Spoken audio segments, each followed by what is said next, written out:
Damn, he looks better dressed than us, Clint. Shit. Oh, well, he's a lawyer. He's supposed to. Those high-ticket clients. Yeah, professional dress is, it's dependent upon the vocation, right? Indeed. One would hope. Yeah. Although we've all seen My Cousin Vinny, so. You got a cousin Vinny too? Yeah. What's that? Is that shark skin? Meet the Pressers with Matt Mallory and Clint Macro. Brought to you by Public Safety and Education and the Trigger Pressers Union. And now, your hosts.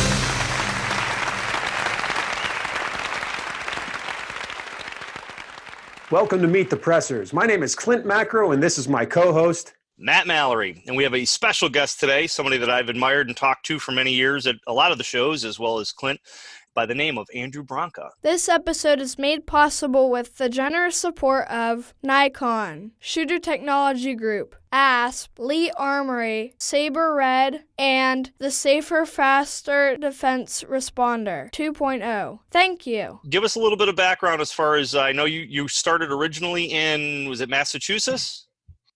Massachusetts, 25 years in Massachusetts, which was about 24 and a half years too long. But finally escaped out to Colorado about 3 years ago now at this point. Okay.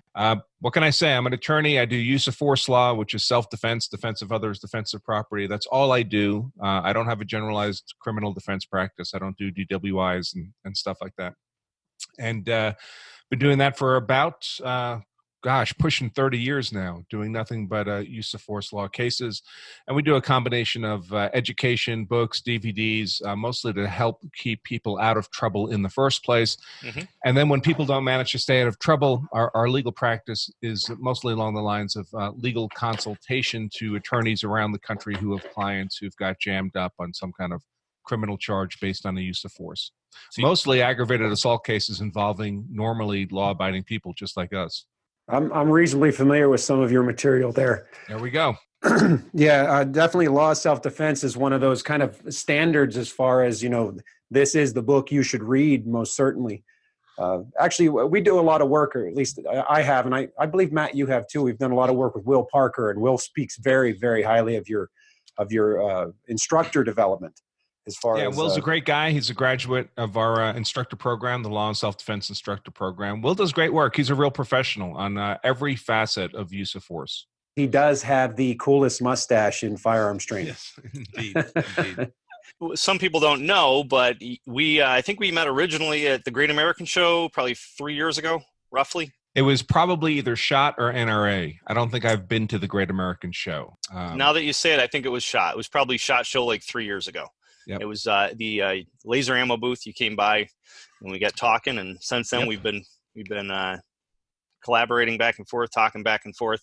And I want to thank you publicly for helping me get a meeting with George Zimmerman. I honestly believe, I don't know if it's the case, but I honestly believe if it wasn't for you saying that I was a nice guy, I don't think George would have met with me. So I appreciate that. Well, it was my pleasure to do. Obviously, the meeting was ultimately George's decision to make, but I was happy to make the introduction. George is a genuinely nice guy. In fact, the terrible troubles he's encountered in his life are, I believe, mostly a consequence of him being too nice a guy. Yeah.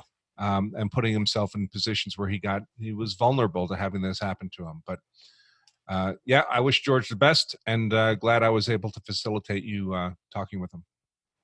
So when working with average law-abiding citizens, what would you say, in what areas do you think they're most deficient when it comes to just knowledge and understanding of how the law works? Well, I mean, there's a number of vulnerabilities most people have. Probably the biggest one is not so much that they don't know use of force law, but that what they know is mostly wrong. They've been taught by people who themselves don't actually know how self-defense law works.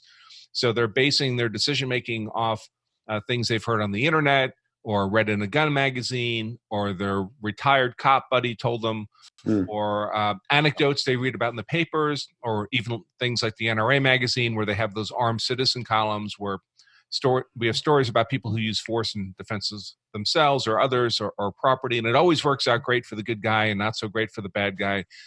But in fact, a lot of those anecdotal stories about use of force are not lawful uses of force. These are people who used force unlawfully, and the only reason they're not getting arrested, prosecuted, and convicted is because the authorities are choosing to use their discretion not to do that. Mm-hmm. So the politics. The politics, maybe they're too busy. You know, every prosecutor has roughly 20 times as many cases on their desk as they could possibly take to trial. So they're prioritizing. And if you look like a good guy, and depending on the politics of whatever geographic region you live in that part of the country, it may be more or less likely that they'll use their discretion to bring you to trial or not bring you to trial. But of course, that decision then is in someone else's hands. It's not in your hands. Yeah. It's not a function of what you did.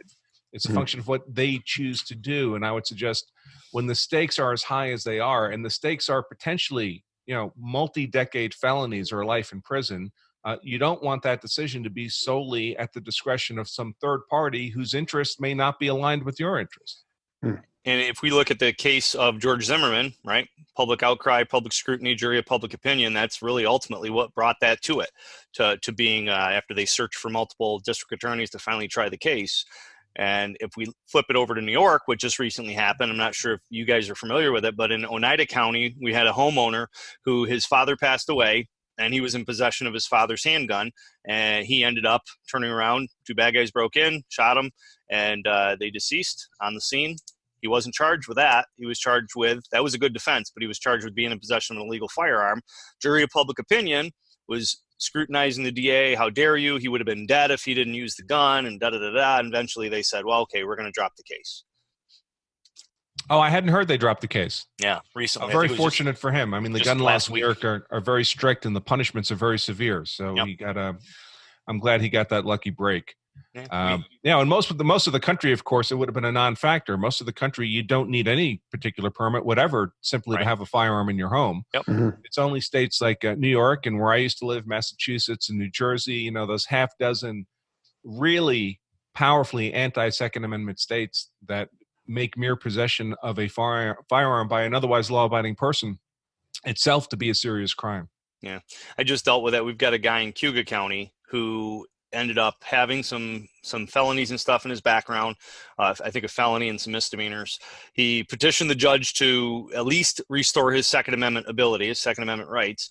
So he applied for a pistol license. While he was waiting for it, he ordered some 80% kits off the internet, started building the guns. And then while he was building them, he found out that he got denied because a different judge said, nope, you got a felony. I don't care what the other judge said.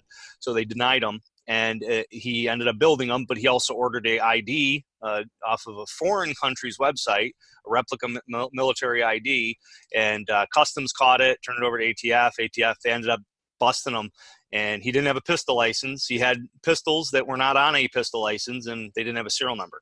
So ATF allows you to build 80% guns, but in New York, if you do that, you have to put your own serial number on it and register it with the county and have it put on your license. If you don't, then you're in illegal possession of a firearm without a serial number.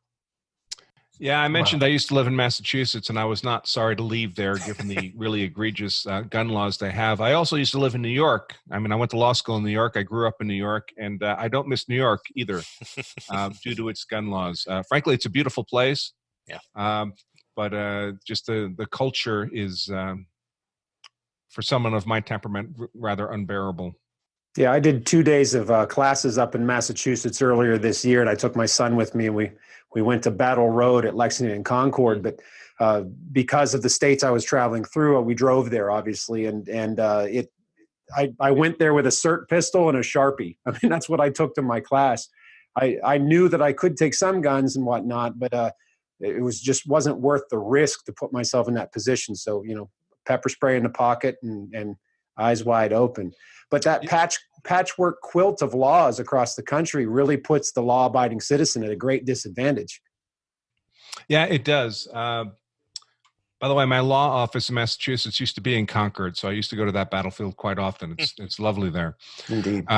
Yeah, believe it or not, not long ago, Massachusetts required a firearms identification card even to have just pepper spray. They changed that law only about 4 or 5 years ago, I believe, so they no longer have that requirement. But in those days, if you came in from out of state with pepper spray and didn't have a Massachusetts firearms ID card, which you almost certainly would not have because the non-resident provisions were very difficult to adhere to, that would have been a crime in and of itself. So at least they liberalized that part of their weapons laws, which is good. It's very unfortunate that we live in a state where many governments and many courts are in effect in open rebellion against the Second Amendment. They simply don't want to recognize it. They refuse to recognize the controlling Supreme Court decisions on the case. When I read these federal court decisions that are anti-Second Amendment, they look to me like nothing but word salad. There are a bunch of noises that the judges made that have a predetermined position that they don't want to recognize the Second Amendment to its fullest extent. And they make a lot of noises and they write a lot of words, none of which are a rational justification for their infringement of the Second Amendment. But it's good enough for their purposes. So they've written a 20-page opinion, and if you just weighed it, it would feel substantive. When you read it, it's utter nonsense. But until the higher courts are willing to do something about it, until the Supreme Court's willing to do something about it, until we elect politicians that are willing to do something about it, this is the state of affairs in which we live. People don't understand that, right? The jury box, the ammo box, hopefully doesn't come to. The Second Amendment only means what we want it to mean. It's only as powerful as we insist it be powerful. There are other amendments, like the 10th Amendment, for example, that for legal purposes doesn't really exist simply because it's been ignored for so long. The 10th Amendment being that any powers not given to the federal government are reserved to the states. Nobody pays any attention to the 10th Amendment when we pass these federal laws that increasingly expand the power of the federal government. It's completely ignored. It's completely ignored by the courts too. The Second Amendment could easily achieve that same neutered status and become an amendment that means nothing. I mean, in New York, in effect, it means nothing. In Massachusetts, it means nothing. In New Jersey, it means nothing. And in almost every other state, it's at least to some degree, greater or lesser, substantially infringed. I mean, the truth is all preemptive gun laws that are applied to law-abiding, mentally sound Americans are facially unconstitutional. Indeed.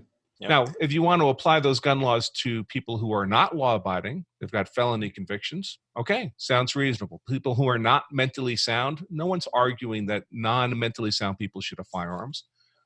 But for Americans who've never violated a serious law, who are mentally capable, any infringement on their right to keep and bear arms is an infringement of their civil rights. It's interesting you mentioned that about the 10th Amendment, because I'm sure that amendment held a lot more water prior to the war between the states. So as the citizenry evolves and as that politics infiltrates it, I can see where your point with the Second Amendment being neutered, especially in many states, and could potentially be in all states. Yeah, easily the case, unless we insist that not be the case by electing politicians. And of course, at least at the federal level, the politicians we elect are also the ones who appoint the judges. So we're in a fortunate position now where we're at least getting middle of the road judges. At the federal level, I wouldn't necessarily call them conservative judges, but they're at least middle of the road. And middle of the road is likely to get some reasonable interpretation of the Second Amendment, hopefully not further constraining it.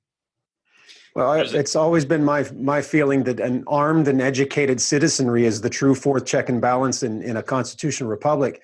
And armed is just one aspect of it. We need to be, we need to be informed. We need to vote. We need to, offer public service. I think that's what the founding fathers wanted us. They didn't want career politicians. They wanted each of us to take our turn at bat and put forth an effort to better society.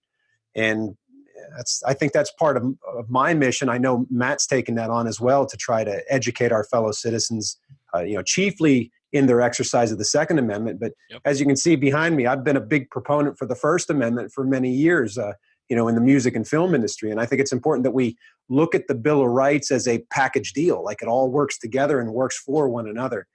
And until the citizenry sees it that way, we're going to see the neutering of each, of individual amendments. Maybe it's pie in the sky to think that it wouldn't be other than that, but that's my thought. Yeah, all our rights are only as strong as we insist they be. Yeah, that's a good way to put it. And if we don't, then don't be surprised when they're gone. It's too fickle of a society. We were just talking about that earlier with one of our guests, as far as being very political, and everybody's going to get hurt and everybody should get a trophy. We've been a watered down society for some time now, and sanitized. Yeah. I think that's we're in a culture war. I mean, it's a war in every sense, other than for the most part, people are not shooting each other. Obviously, there's hot spots in the country where even that can't be said to be true. Right. But we're in a culture war. There's two tribes, and they each wants to, or at least one of them wants to destroy the other. And people choose their sides. I personally prefer the side that respects and enforces and recognizes my civil rights as enumerated by the Bill of Rights of the Constitution. The other tribe doesn't. They're the shut up tribe. They're the we'll take your guns tribe. They're the don't care much about property rights tribe. Unless, of course, it happens to suit their purposes on some specific political point. But otherwise, these rights exist or don't exist at their whim, as opposed to being principled civil rights that all of us possess. So people need to be aware. You could just go about your business and ignore all this, and that's fine. That's your right too, as we live in a free country. But then don't expect these rights to be around if you ever need them, if you're not prepared to at least defend them in a kind of social manner. Very well said. Yeah, one way people could do that is the rally coming up. Hello, this is Clint Macro, founder of the Trigger Pressers Union. Elected officials at the local, state, and federal level are assaulting the rights and liberties of law-abiding citizens as they seek to impose restriction on our Second Amendment. Law-abiding gun owners from across the country are converging on Washington, D.C. November 2nd to let their voices be heard and say enough is enough. Log on to secondamendmentrally.com to pledge your support and dedication to the movement.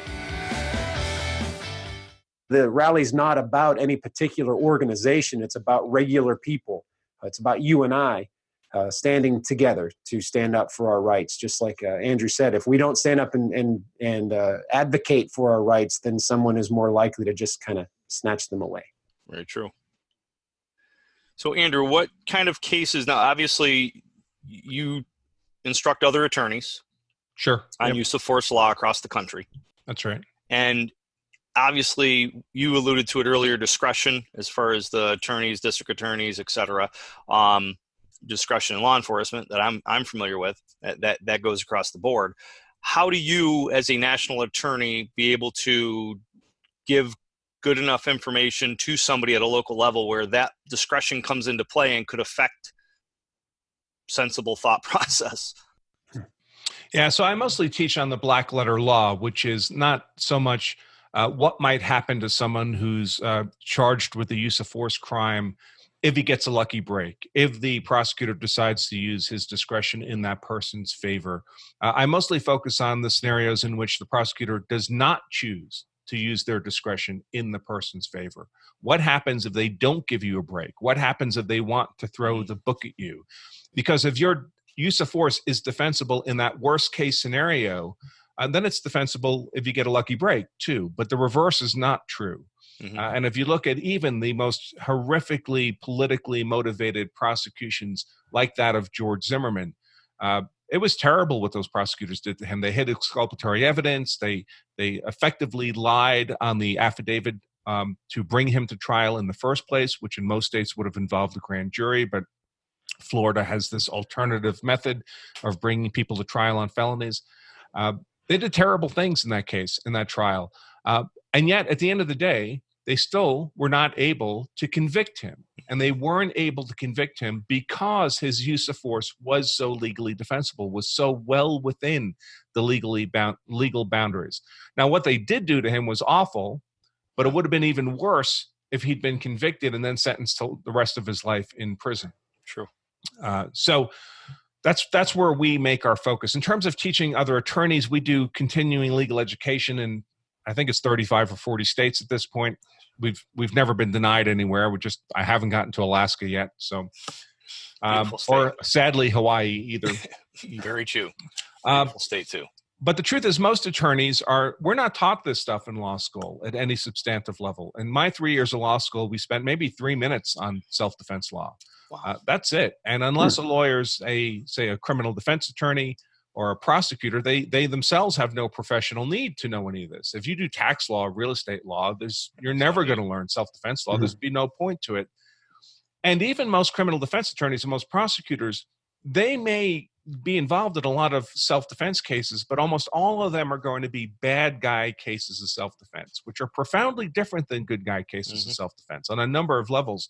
One is that most bad guy cases of self-defense, the self-defense claim is nonsense. It's nonsense on its face. It's obvious this was not self-defense. So prosecutors don't have any difficulty defeating them. And criminal defense attorneys don't really have much experience successfully defending them. So from a criminal defense perspective, you end up with a lot of defense attorneys who are kind of like a football team that has a lot of experience getting to the 50-yard line, but never actually scoring a touchdown because their bad guy cases of self-defense get blown up so early in a criminal proceeding. Good guy cases of self-defense have to be argued to successful completion all the way to that goal line. And most criminal defense attorneys I talk to, they could have been in practice 30, 40 years, and they've had maybe half a dozen good guy cases of self-defense over that period of time. One of the fortunate things about my practice is because I'm largely a legal consultant, I don't take clients directly. All my clients are other attorneys who are representing clients, is that I get exposure to a vastly greater number of criminal prosecutions of self-defense cases than would any of good guy cases of self-defense that would any typical criminal defense attorney. Interesting. Yeah, I hadn't considered that, but I guess that's kind of the same thing as just assuming that someone in the military is a good shooter, or a law enforcement officer is a good shooter. Those of us not in the legal field would probably guess that your expertise would be very broad when in fact, in your profession, people are very specific with what they teach. I like the analogy about the football. Yeah. Never getting a touchdown. That actually makes a great deal of sense. Right. And your analogy about law enforcement or military knowing how to shoot because they're law enforcement or military is very apt. Yeah. For any of us who do any kind of competitive shooting, we've gone to matches where a cop shows up for the first time to shoot the match and he gets smoked by a bunch of overweight accountants, right? Competing in that match. Because they're simply better shooters. They're more disciplined about it. They've been doing it longer. They're more practiced. Their shooting is vastly greater in extent than the twice a year qualification that the police officer does. Yep. Now that comes as a surprise to the police officer. Often they don't come back, unfortunately. I wish they would. When they do, by the way, those officers become just as capable shooters as the people who smoked them the first time around because they also become disciplined, productive shooters who put in the personal effort. But unless someone who's a cop or someone who's in the military does put in that personal effort to become a highly skilled shooter, the job doesn't make that happen. There's no pixie dust that they sprinkle over people and make them good shooters. It doesn't happen that way. Yeah.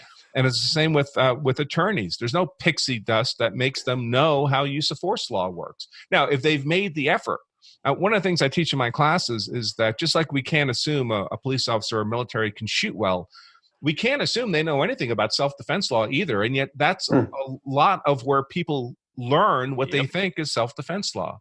So police, lawyers, firearms instructors. These are generally not great places to get information on self-defense law, not because they have ill will or malice or bad intentions, but they don't know it. They may think they know it, but in fact, they don't because they haven't made that personal effort to look at the primary research, the law itself, the statutes, the jury instructions, the court decisions that actually control the use of force for lawful purposes within their jurisdictions.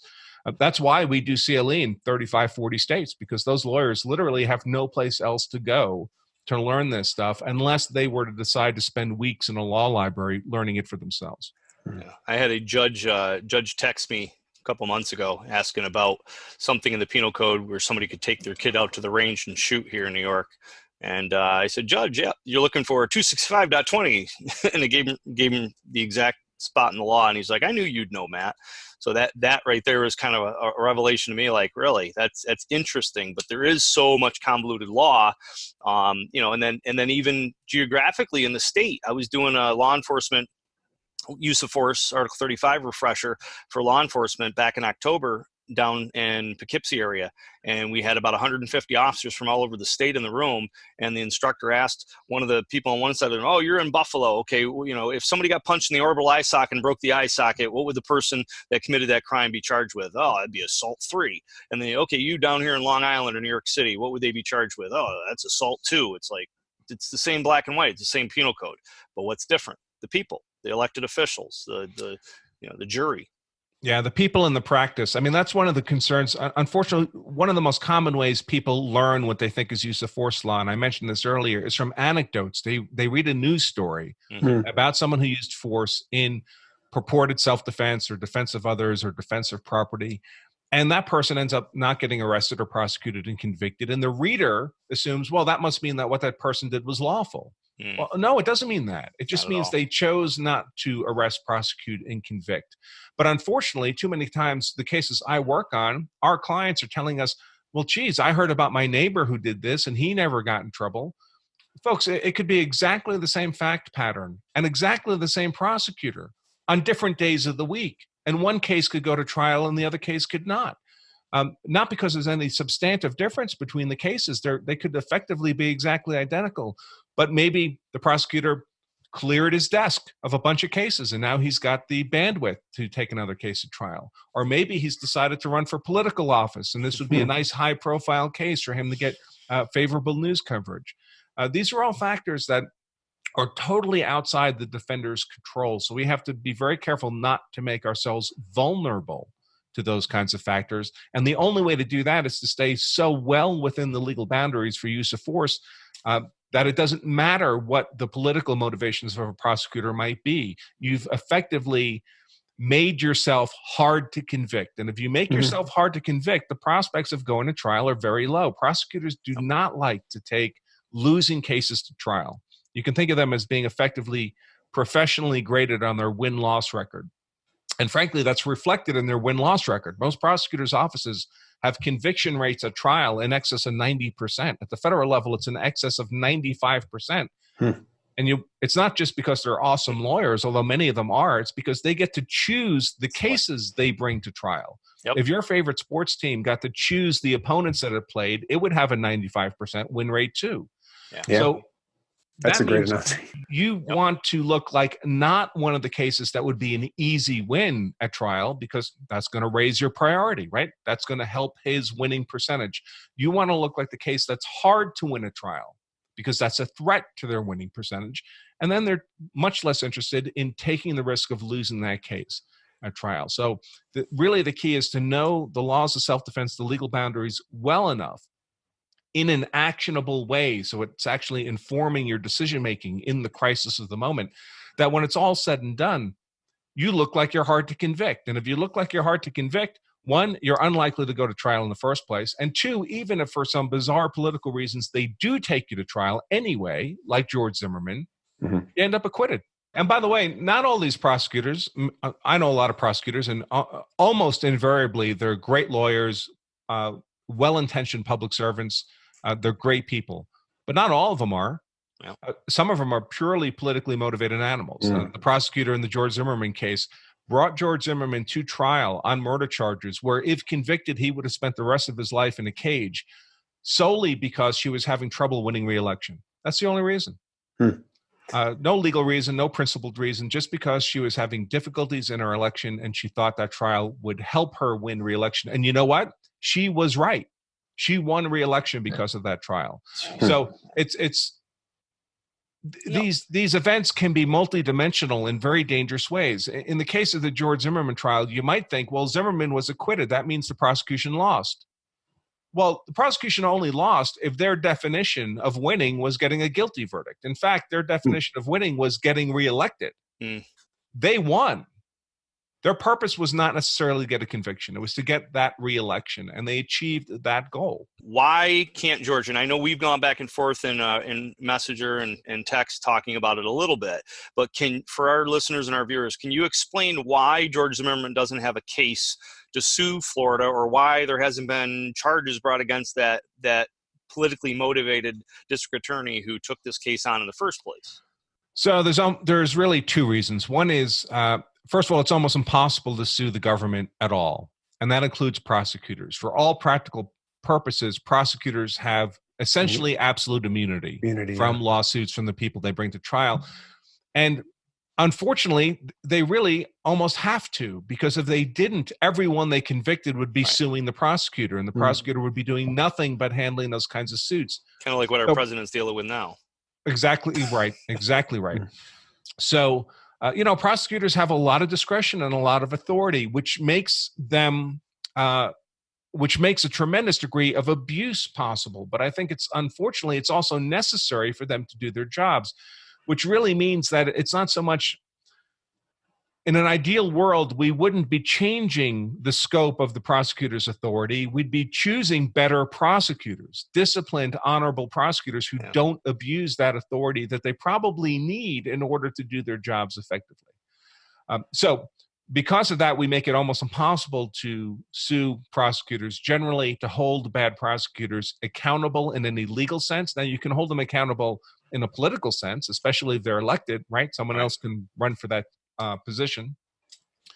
But the other factor here is really just a kind of a practical human factor, and that is Angela Corey, who was the prosecutor in the Zimmerman case, won re-election. So she was back in a position of power for the next, whatever her term was. I think they're 2 or 3 years. Now, I'm pleased to say she lost election the next time, but during that 2 or 3 years, kind of the energy around doing something about her just dissipated. All the political people in Florida who would have been needed to be on board to pursue any action against her had moved on to other things. They just their life had moved on. They just weren't interested anymore. And let's face it, Zimmerman was acquitted, so he was going on with his life.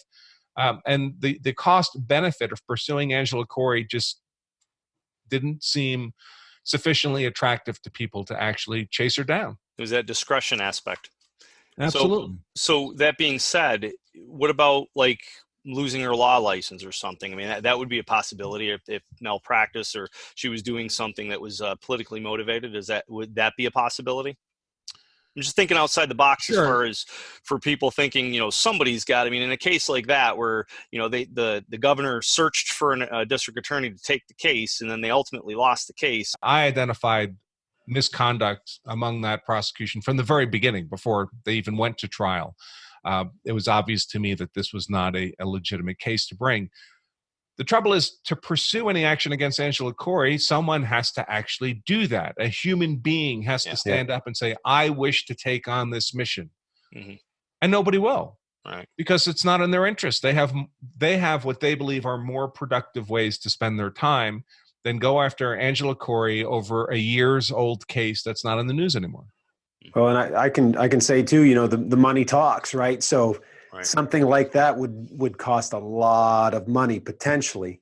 Being associated with some of the things going on locally here in Pennsylvania and Pittsburgh, it costs a ton of money to do stuff like that. Even when you have a wonderful lawyer who's doing a whole lot of stuff half price and free here and there, it's an amazing investment of time, effort, energy. And then when it comes to someone having to be in politics to file charges or file ethics violations, then it's like, okay, now I don't get my water treatment plant in my jurisdiction if I go after this because of the politics that they deal with internally in the legislature. If you talk to most prosecutors, in my experience, most of them are able to take something less than 5% of their cases to trial. Wow. So 95% have no prospect of ever going to trial. Now, they may be addressed by a plea bargain or some other, alternative resolution kind of mechanism, but they're not going to trial. And of course, trial is where you suffer the worst negative consequences if you're the defendant and you lose. Obviously, that's where the stakes are highest. So yeah, that's just one of those factors that plays a role in their determination of whether or not they want to aggressively pursue this case. It's not controlling. They could be very busy and a case could pop up that for political reasons or whatever reasons, they say, hey, I don't believe the prosecutors in the Zimmerman case believed for an instant they were ever going to get a conviction, not on second-degree malice murder in Florida. That was impossible. There was literally zero evidence in support of that criminal charge. Through that whole trial, there's literally zero evidence that George Zimmerman did anything unlawful. I mean, literally zero. In a criminal case where the prosecution has to prove guilt beyond a reasonable doubt, which is a very high threshold. Yep. So I don't think they ever believed for a moment they were going to get a murder 2 conviction, but they chose to do it anyway. And then on the flip side of that, they didn't even sue him civilly. So, that other section of court, right? Right. So that's Preponderance of the evidence. that gets a bit more complicated. Florida is one of the states that has a self-defense immunity provision that applies to both criminal and civil cases.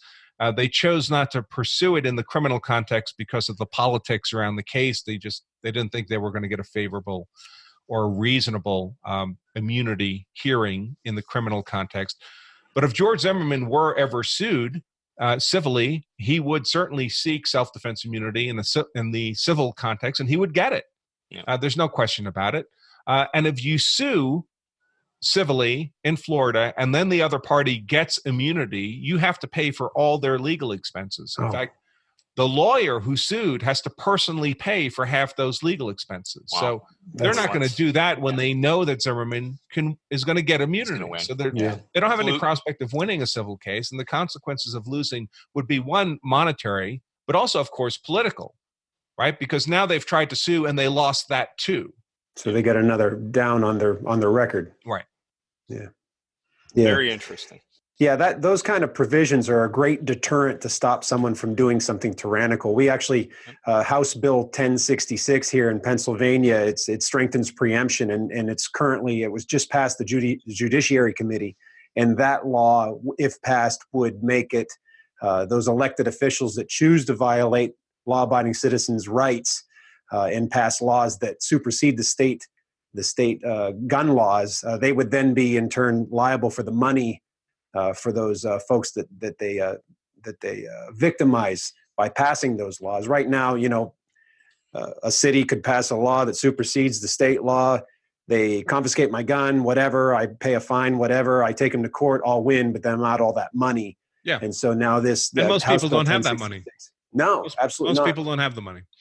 So, yeah, unless the people infringing the rights, abusing the law, can be held personally accountable, then all their incentives are for abuse because there's no disincentive against abuse. The only disincentive might be in a political context. And if they calculate the politics are on their side, then for the individual defendant or the individual person being targeted by a gun seizure, the individual person being targeted by a red flag law, there's no negative consequences to anybody for falsely making a red flag claim.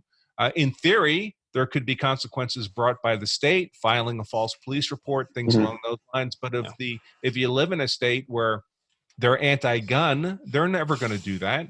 And there's none of these red flag laws that I'm aware of have any provision for the person falsely accused to go themselves after the false accuser. No, it's a cause of action there. It's funny you say that because we just had our county district attorney at the local Rod and Gun Club talking, and he had said that he would prosecute anybody who brought a red flag, a false red flag against anybody. But that's up to him. True. And it's not up to the person who was falsely accused. Right. So once again, it's based on geographical locations, the discretion of that district attorney, and it's an election year, and he's got both a Republican and a Democrat running against him, so he's going to say whatever he needs to say to try to win, like the whole ghost gun thing. He said that they got 20 ghost gun cases, and he needs to something needs to be done. These people can buy a 80% gun on the internet, drill one hole in it, put a clip in it, and it's an illegal gun. That's not how it works. So the Channel 3 actually interviewed me on that because they wanted to get the correct analogy of a ghost gun. Woo. Yeah, and of course the whole notion then again is that somehow the gun is the evil thing. Right. It's not the person who's the evil thing. Exactly. If you have a law-abiding person, it doesn't matter how many guns they have or what kind of guns they have. They're not committing crimes with those guns. Yep. If you've got a bad guy, they're committing horrible crimes with 32 caliber C camps that are made out of tin. It doesn't matter. The gun's not the problem. The gun's not the issue. It's the individual who's the issue. And unfortunately, this is going to get worse, especially in the short term in New York, where they've now passed these new bail provisions, where essentially people can get arrested for pretty serious crimes and then be out the same day on their own recognizance. Not $1 of bail required to go commit the same crimes.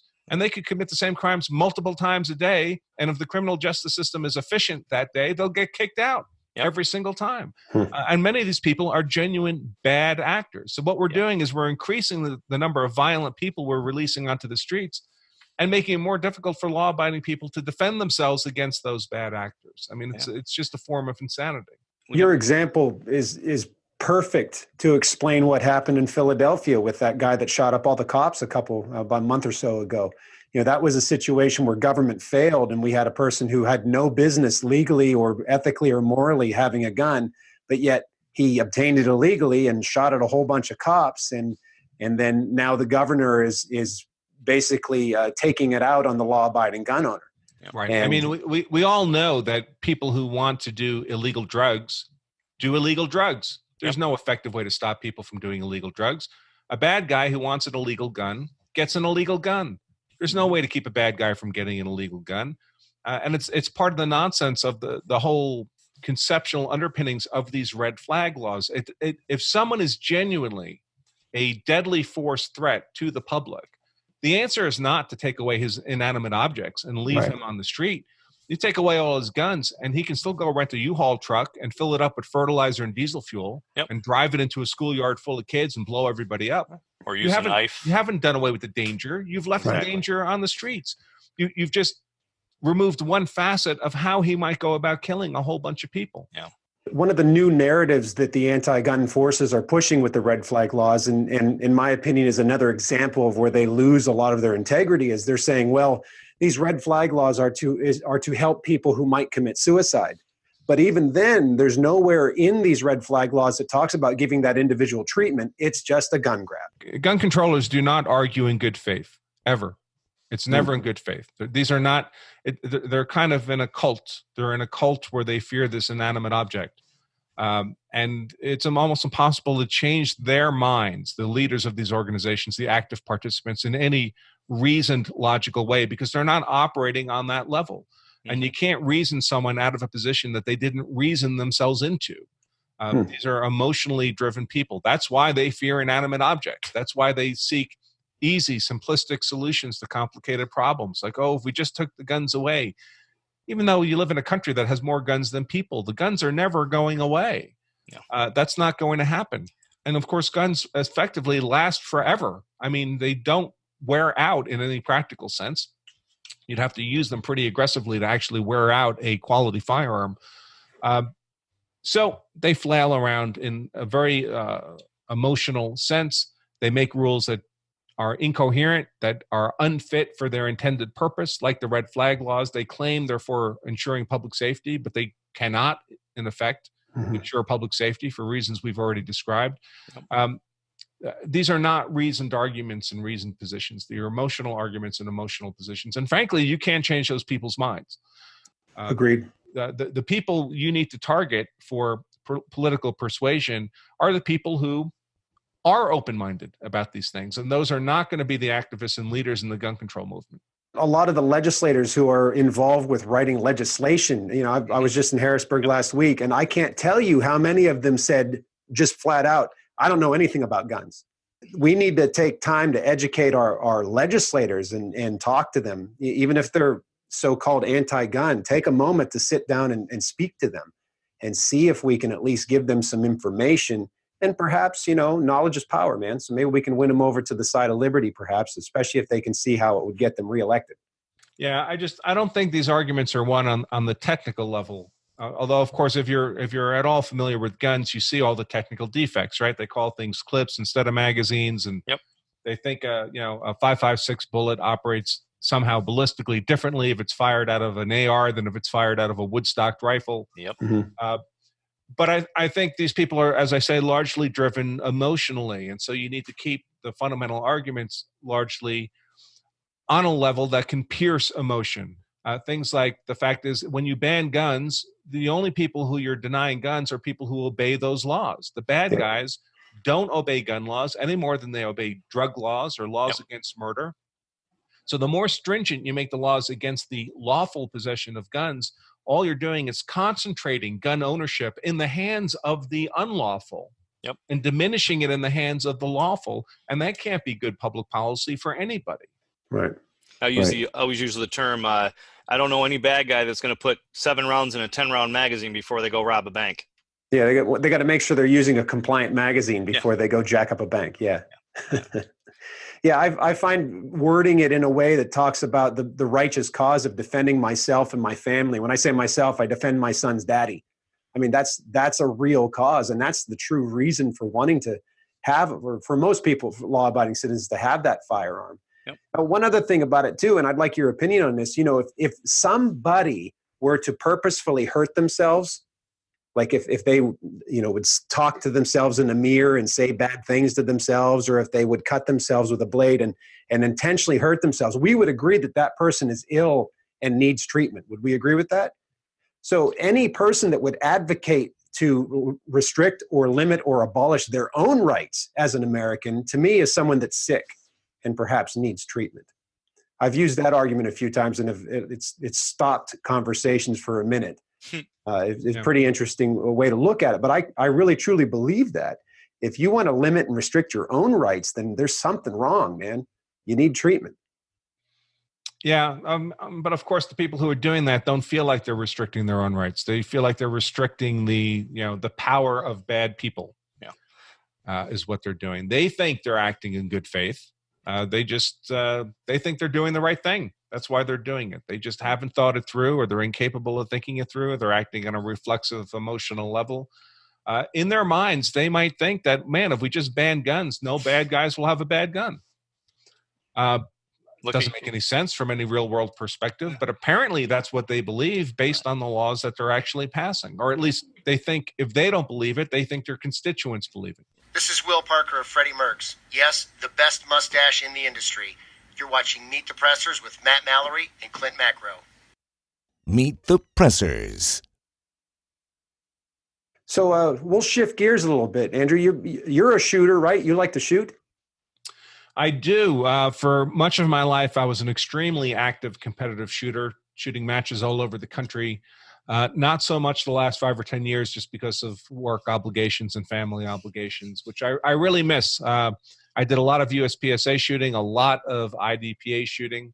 I was actually at the very start of IDPA. I helped edit the first rule book, even before the sport was officially announced. Nice. I knew Bill Wilson already at the time. My member number in IDPA is 13. Wow. And I think they have over 25,000 members at this point. That's impressive. 13 is a lucky number.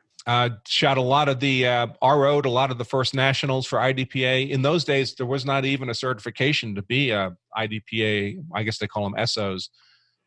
They just picked people who'd already been ROs in USPSA and said, yeah, go ahead, wear the hat. Now I guess they have a formal certification process for that kind of thing. But yeah, I'm a big fan of competitive shooting. I think it's a great discipline. And frankly, I think it's very useful for self-defense purposes. Not in the sense that any scenario you might shoot an IDPA match is necessarily a precise scenario you'll encounter in real life, but more generally that one of the most difficult things about making good decisions in self-defense is simply the stress that you're experiencing when you're compelled to make those decisions. And we don't tend to make better decisions under stress. We tend to make worse decisions. Mm-hmm. So to the extent you can at least partially immunize yourself to stress, expose yourself to stress, and have to make reasonably complicated decisions like executing a stage plan in a competitive shooting sport, you get better at making relatively complicated decisions under stress. So I think if for no other reason than that, competitive shooting is a great adjunct to a person's self-defense toolbox. Are you a striker fire guy or a hammer guy? So for most of my adult life, about 25 years, I carried a 5-inch 1911 and loved that gun. Very happy with it, shot it very well. It was also my competition gun. I probably put about 100,000 rounds through that gun in competition over 10 or 15 years. But now I currently carry a SIG 320, so a striker-fired gun. Cool. One other question I wanted to ask you before we start wrapping some things up here. Your book, Law of Self-Defense, is widely regarded as like this should be the first book you should read as far as the law and self-defense is concerned. Are there any other resources that you might recommend for our viewers to look at after they've read your book? Yeah, sure. So, I mean, the advantages of my book is really that it presents a lot of people have this feeling that self-defense law is kind of this amorphous black box. It's possible to know how these decisions are made or how these legal principles work, or there's so many variables that have to be considered. And mostly they think about that. They think that way about it because of the extremely poor reporting that's done on self-defense cases. Reporting written by people who don't understand the subject matter. So they misreport. They make it seem far more complicated than it is. The truth is there's only up to 5 elements of a self-defense claim, folks. Just 5, not 50, not 100. Just 5. It's not rocket science. It's not that hard to understand. But someone needed to distill it, the complicated statutory language, the jury instructions, the 30-page court decisions, down to those 5 elements. So that's what we did in our book. That's the basic framework of everything we do in use of force law. So I also suggest people start with our book simply because it provides a common foundational understanding of what the legal principles are in plain English, very easy to understand. Most people tell us they get through our book in 3 or 4 hours. So one Sunday afternoon, you get through the whole book, and you'll know 80% of what you need to know about self-defense law for sure. And by the way, those same principles apply in all 50 states, folks. The self-defense law across the 50 states is about 80% the same at the principles level, and that reflects the fact that self-defense law is very old law. I mean, American self-defense law comes from the Old English common law, which itself is rooted in ancient Greek and Roman laws on self-defense. Self-defense is not a new human concept. It's been around as long as people have been around. But once you get past our book, of course, we offer more advanced forms of education too, including our courses. But in terms of other people's resources, there are a number of people who are really good at this stuff. Mas Ayub, of course, is one. I always urge people, if they don't read anything else, read his book, In the Gravest Extreme, which is an old book now. I think he wrote it maybe in the late 70s or perhaps the early 80s. But it's a very thin book, but very powerful book, talking about many of the moral and ethical, as well as legal dynamics around the use of force in self-defense. He's got a more recent book out, Mas does, called Deadly Force. I don't remember the subtitle of the book, but also a very excellent book, kind of a volume 2 to In the Gravest Extreme. And I say that not just because he says nice things about my book and his book. Mas and I have known each other a long time. In fact, Mas, for those who may see our book, he wrote the foreword to the current edition of the Law of Self-Defense. So awesome. I've known Mas a long time. By the way, Mas also teaches live classes, his Masada Ayub group classes. And I would urge you, if you've never had an opportunity to take one of those, take it. It's outstanding. He's a great instructor, great presenter. The Mag 20 is the classroom one, right? I believe Mag 20 is the classroom. Mag 40 is that plus, I think, another 20 hours of range instruction. Right. But really, the Mag 20 is the one I think you want. The range instruction, shooting a gun is pretty much the same, whoever teaches it, hopefully. If not, maybe they're doing something very odd. But there's nothing tremendously exceptional about how Mas teaches shooting a gun. We all teach it just about the same. But the classroom work is really exceptional and powerful. So I would encourage people to do that. And there are other instructors out there who do great work. Craig Douglas is a guy who teaches self-defense, a lot of knife self-defense, very solid on the legal stuff as well. He does a lot of force-on-force training, and I've not taken a class with him, but we've taught at the same forum, so I've seen him teaching. He does a great job. Anyone who's been through our Law of Self-Defense Instructor program, like Will Parker, that program is essentially the equivalent of a semester-long law school class in use of force law. It's how law schools should be teaching this stuff, and none of them do, to my knowledge.